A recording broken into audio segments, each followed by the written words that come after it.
ఆంధ్రప్రదేశ్ ముఖ్యమంత్రి జగన్మోహన్ రెడ్డి మహానటుడని జనసేన నాయకుడు సినీబాబు నాగబాబు ఎద్దేవా చేశారు. ప్రస్తుత రాజ్యాంగంలో రీకాల్ అనే హక్కు ఉంటే వైసీపీ ప్రభుత్వాన్ని మొదటి ఏడాదిలోనే ప్రజల ఇంటికి పంపించేవారని తెలిపారు. తండ్రి చేసిన మంచి పనులు చూసి గెలిపిస్తే ఏపీని బిర్యానీ ప్లేట్ చేసి మింగేస్తున్నాడని ఆయన ఆరోపించారు. ఆంధ్రప్రదేశ్ ముఖ్యమంత్రి జగన్మోహన్ రెడ్డి మీద జనసేన ప్రధాన కార్యదర్శి సినీ నటుడు నాగబాబు విమర్శలు చేశారు. జగన్మోహన్ రెడ్డి అద్భుతమైన నటుడని, ఆయనలా నటించడం భూప్రపంచంలో ఎవరికీ సాధ్యం కాదని ఆయన అన్నారు. మొహం అత్యంత అమాయకంగా పెట్టి చేసినటువంటి ఆస్కార్ నటనకి అవార్డు ఇచ్చినా కూడా తక్కువే అవుతుందని ఎద్దేవా చేశారు.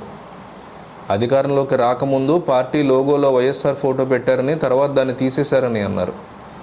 అనకాపల్లి నియోజకవర్గ నాయకులతో నిర్వహించిన సమావేశం నాగబాబు మాట్లాడారు. ఆస్తుల కోసం తల్లిని చెల్లిని కూడా స్వార్థంతో జగన్మోహన్ రెడ్డి దూరం పెట్టారని, ఆయన ప్రజలకు ఏం మేలు చేస్తారని నాగబాబు ప్రశ్నించారు. వైసీపీకి అనుకూలంగా వచ్చిన సర్వేలు మాత్రమే నిజమైనవని, మిగిలినవి ఫేక్ సర్వేలుగా వైసీపీ నాయకులు మాట్లాడుతున్నారని, అది వారి అమాయకత్వానికి నిదర్శనమని తెలిపారు. జనసేన తెలుగుదేశం కూటమిదే వచ్చే అసెంబ్లీ ఎన్నికల్లో విజయమని ధీమా వ్యక్తం చేశారు.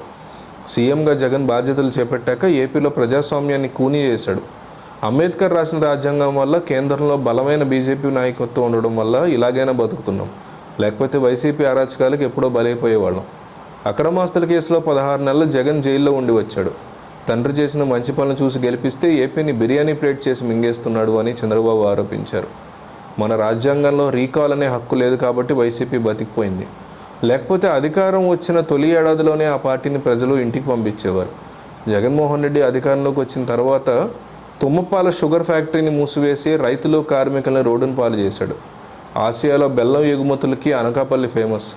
తిరుపతి ప్రసాదాల్లో కూడా అనకాపల్లి బెల్లం వాడేవారనే సగర్వంగా చెప్పుకునేవాళ్ళం. ఇప్పుడు తిరుపతికి బెల్లం ఎగుమతులు నిలిపివేసి రైతులు పొట్టగొట్టారు అని నాగబాబు విమర్శించారు. ఐటీ మంత్రిగా ఉన్న స్థానిక ఎమ్మెల్యే ఏపీకి తన సహాయంతో ఎన్ని కంపెనీలు తీసుకొచ్చారో చెప్పాలని నాగబాబు ప్రశ్నించారు. ఎంతమంది యువతకు ఉద్యోగాలు ఇప్పించారో చూపించాలని అన్నారు.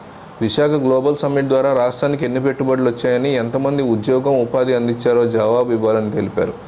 గంజాయి స్మగ్లింగ్లో 80% కమిషన్లు తీసుకుంటారని స్థానిక మంత్రి మీద ఆరోపణలు ఉన్నాయని నాగబాబు అన్నారు. జనసేన టీడీపీ ప్రభుత్వం అధికారంలోకి వస్తే నాణ్యమైన విద్యా వైద్యాన్ని ఉచితంగా అందిస్తామని ఆయన హామీ ఇచ్చారు.